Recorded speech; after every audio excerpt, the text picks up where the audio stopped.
All right, it's Wednesday night. I'm trying to teach you how to understand the Bible. You have to know something about the words.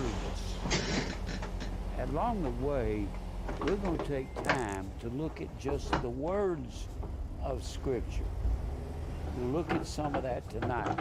I've been talking about, this is kind of an extension of the message that we finished Sunday morning, and it was about things that we don't believe here at Grace and Truth Ministries. Things we do not believe. The whole world is believing doctrines we do not believe. What is that? I had somebody ask me the other day. They asked me, why is you the only person that's teaching what you're teaching and nobody else is teaching it? There's a real simple, common answer. Things we do not believe. And this would be part 3. Part 3. What we don't believe is the words that's coming out of the mouths of the preachers. They are lying as fast as they're talking. I have been bothered since I was a little boy. My mind is analytical. Y'all probably figured that out by now. I analyze everything. I can't help it. My mind just does it. If I hear a commercial and they're talking about butter or margarine or something, I'm sitting there going, why are they saying that? Do they think we're all stupid? And I just analyze everything that's going on. I saw some goofy movie and I'm analyzing the script on it, and I'm saying he wouldn't do that in real life. And I'm sitting there saying if he did, he'd get caught. Well, they have to write it so they can end it. Have you ever noticed these movies they write? They get all this real intricate, detailed drama in a movie, and all of a sudden they decide to end it, go boom, boom, and just end it with, oh, he got caught, and we're going to put this other guy in jail, and then don't ever go to trial about it or anything you want. How can they end something that complex that quick? Well, it's just the way the world is.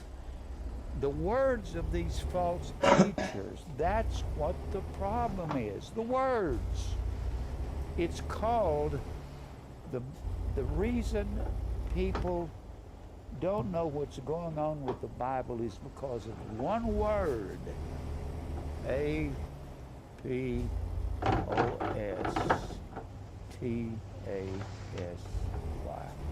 Apostasy. It is the Greek word apostasis.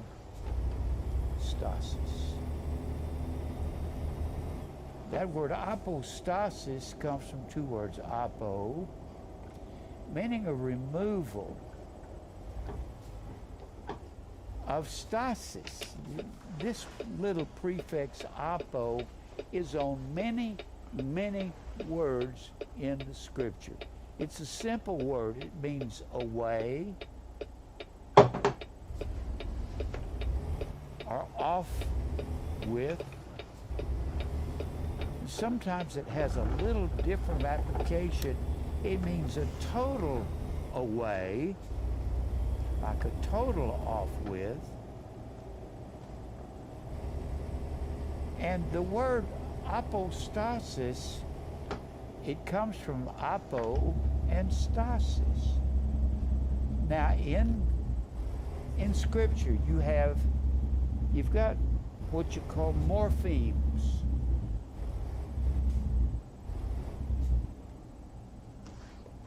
Now, morphemes of words. Morpheme means shape.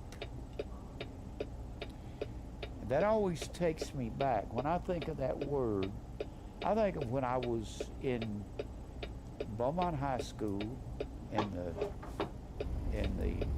10th grade, 1953.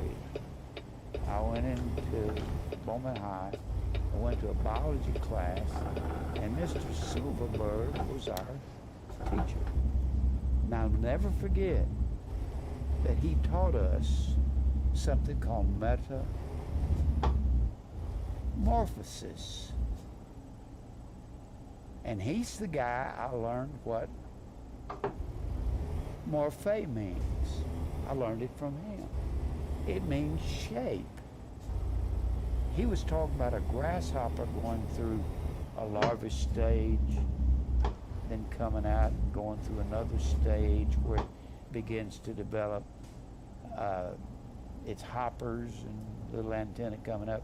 And then he ends up getting a regular sized grasshopper, and he was telling us that was a metamorphosis. And I found out when I studied Greek, meta was a Greek word, and it's a prefix on many words. Prefix. You remember the word metanoia? Metanoia comes from meta and nous. Nous means to think or the mind. It's a different word when it's the mind, noeo, but it's a form of the same word. It is a morpheme of that word. And meta means with. When you look up meta in the scriptures, and if you don't look these up, let me show you where meta is, and it doesn't have it right in the scripture. Let me get my Bible from down here. It's still down here. All right. Turn over to Revelation 20. And this is the word meta that I'm going to show you. It's not the word that they've got in the Bible. It could be if you applied it differently. But here in Revelation 20, in verse 3, and Satan was bound in verse 2. Of course, we said bound is the word dio. Dio has got many bound. And in Greek, you have to learn how these words connect together. And they do. You get the word doulos, D-O-U-L-O-S. That is the word servant when Paul would say, Paul, a servant of Jesus Christ. The word is not servant. That's a terrible translation. A servant is somebody who gets paid. That word doulos means slave. And he is bound to his master. It is a form of dio. You remember dio and luo, to bind and loose. Remember that? And I teach on binding and loosing. When you get into, and you get at all of these words that are connected to dio, doulos, you have the word D-E-E-S-I-S. That is also a form of dio. And diesis is the word supplication. Well, what does supplication mean? Supplication is when a slave goes into the court of a king, he bows to the king and says, I'm here to do your will, O king. And he bows to him and gives him a salute or a sign and saying, I am supplicating your will. I'm bound to your will. So you're bound to the will of the king. And let's look back over here. So metanoia, meta means with, and it means to accompany. And the thing I was going to show you here in Revelation, I hate to have to go into this because I have to teach the whole thing for you to understand it. We don't believe in a 1,000-year reign here. Gosh, how can I say this without getting into it? There's 7 trumpets in Revelation 8, 9, and 10. When the 7th one sounds in Revelation 10 and 7, the ministry of God is finished. Finished is the word teleos. entirety. It means complete. But you have to understand what God's mystery is. There's two mysteries. You got the mystery of iniquity, and you have the mystery of Christ. The mystery of Christ is the church, and the reason it is a mystery is because God only reveals the truth to whomsoever he will, and that's his predestinated elect family. He doesn't reveal it. Mystery and revealed are mystery.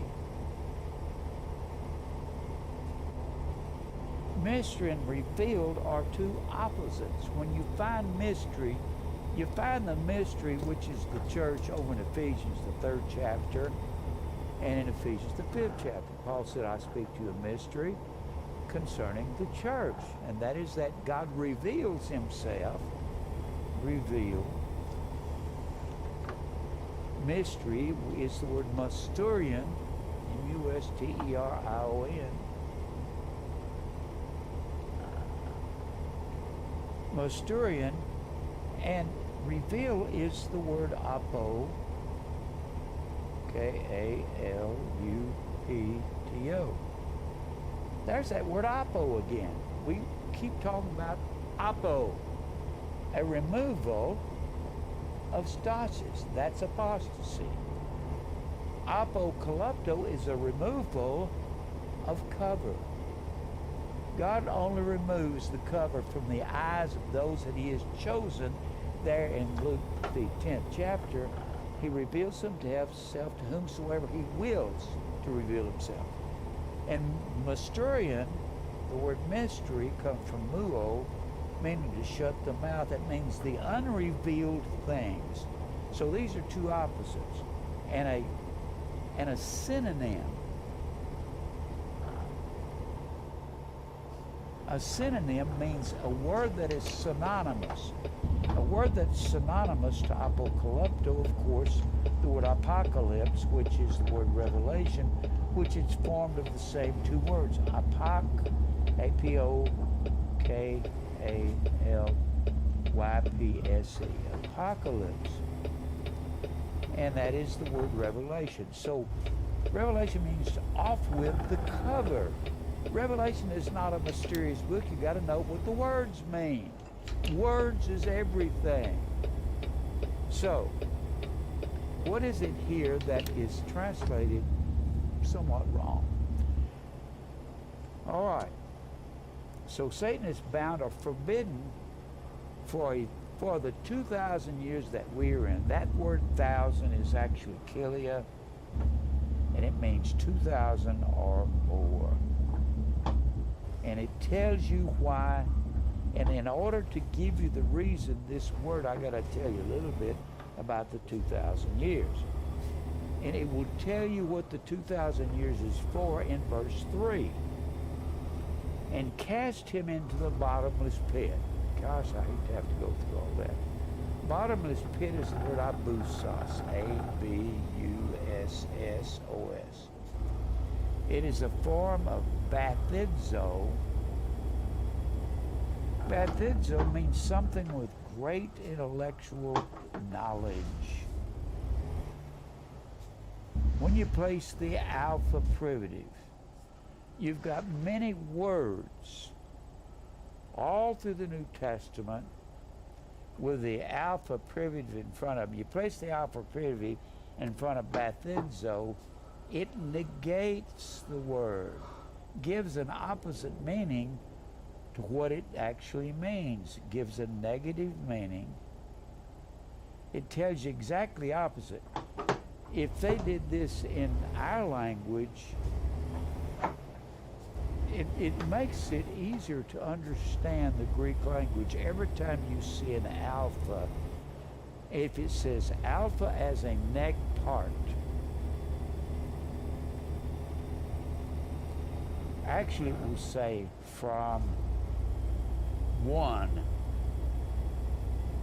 One in your Greek concordance is the alpha. That's the first thing in your concordance. It'll say from one as a neg part. You know how many negative particles we've got, words we've got? There's pages and pages of them. If we did that and just put a negative, we do have some negative particle words, but it's not as common as the Greek was. We have atypical. It means not typical. We have asexual, which means not sexual. It means it would be a neuter gender, something like that. If we did that with everything like they did, we would say a back, which would be not the back, but the front. Make it easier to recognize things. Or a run. I mean, not to run, to walk. Might mean walk. You see, our language is more complicated than theirs because they put these negative particles in front of a lot of words. Truth, aletheia, from lanthano, the negative particle. Lanthano means to hide, or lie hid, or conceal. Alanthano is the word truth, means not hide anything. It's fairly simple. Now, look here. I was going to show you the error in this. We believe that the millennium it's not millennium. That's a bad translation. The word is kilia. Means to, millennium comes from mil and annum. Mil means 1,000, annum means years, means 1,000 years. We don't believe that. So don't call it a millennium, call it 2,000 years. And let me show you what he's talking about here. And cast him into the place of no knowledge. Actually, that's what bottomless pit means, a place of no knowledge. The place of no knowledge is the beast world system. The beast had its boundaries on the Mediterranean Sea. That's where the boundaries of the beast was. Let's see here, right here. The beast world system was Babylon, Persia, Greece, and Rome. Why did they call it the beast? The Babylonian lion, Daniel 7. The Persian bear, Daniel 7. The Grecian lion, Daniel 7. And the beast with iron teeth, which was Rome. And the beast had its boundaries on this Mediterranean Sea. That's why the beast comes up out of the sea, but the only people that had the knowledge of God was Israel right down here on the western end of the Mediterranean. No one else had any knowledge of God. That was the abyss. That was the place of no knowledge.